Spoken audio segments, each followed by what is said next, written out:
Simulators play a crucial role in training reinforcement learning agents safely and efficiently. With the latest developments in physics simulation on accelerator hardware, agents can be trained in many simulations in parallel, significantly cutting down training times. Despite the efficiency of parallelized training, the uniform execution paths in traditional agent simulator interactions challenges simulation accuracy. Representing this interaction as a computation graph reveals how consistent paths may enable efficient parallelization. Yet, this step-by-step approach oversimplifies real-world interaction, where sensing, acting, and processing occur at the same time, not in a sequence. Sequential interaction fails to capture the concurrent and dynamic nature of cyber-physical systems.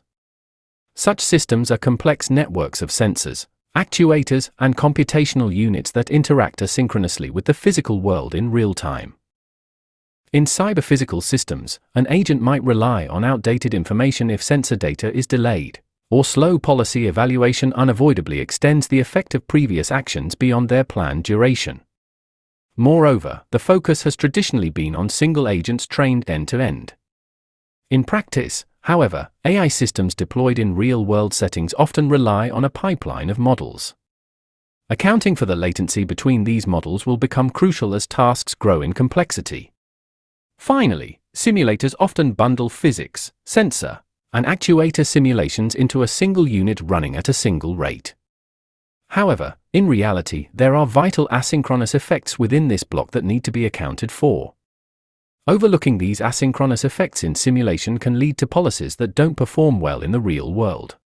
To reflect the asynchronous interactions between components, the simulator should be divided into separate parts.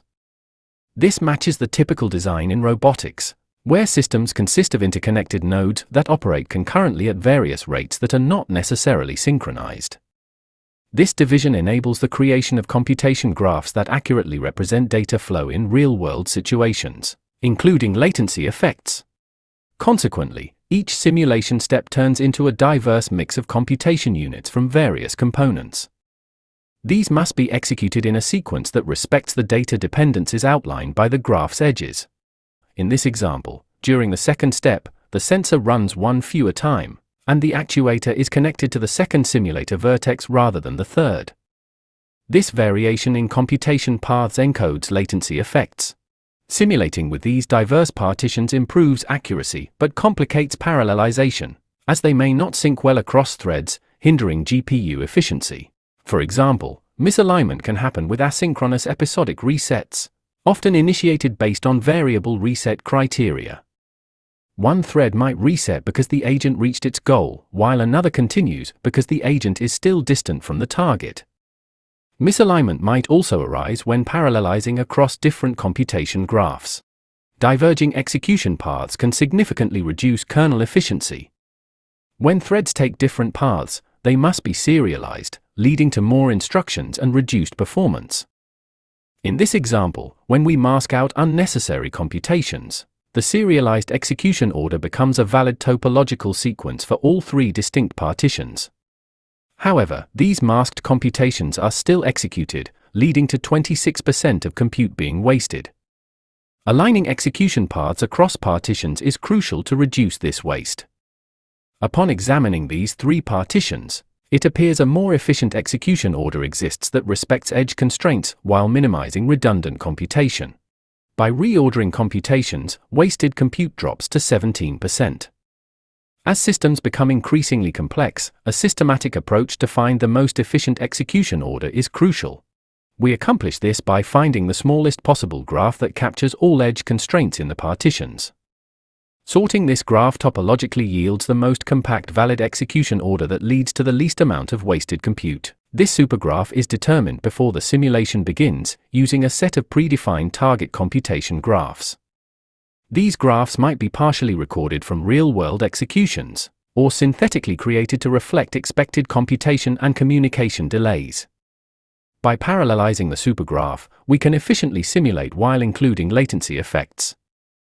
We tested our method on two real-world systems.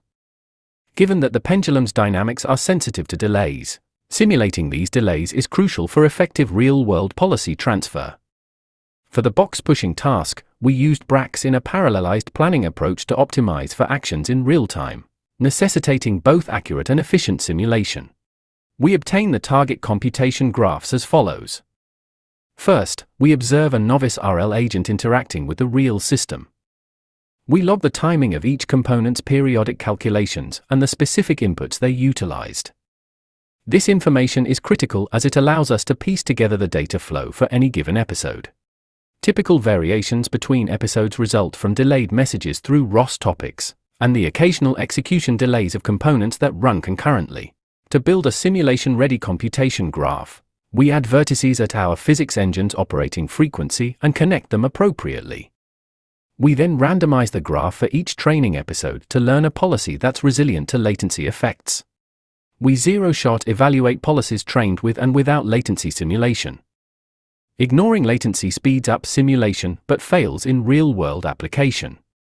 Policies trained with latency simulation do transfer effectively, and our method achieves this most efficiently. For the box-pushing task, we used a similar approach to construct computation graphs as in the pendulum swing-up task, but using BRACS as the physics engine. We use the identified supergraph as the dynamics model in a sampling-based model predictive control approach. Our method halves the replanning rate due to extra complexity for simulating latency, but yields 40% more accurate and smoother results than the baseline. This demonstrates the trade-off between accuracy and efficiency, where increased accuracy justifies the extra computational effort.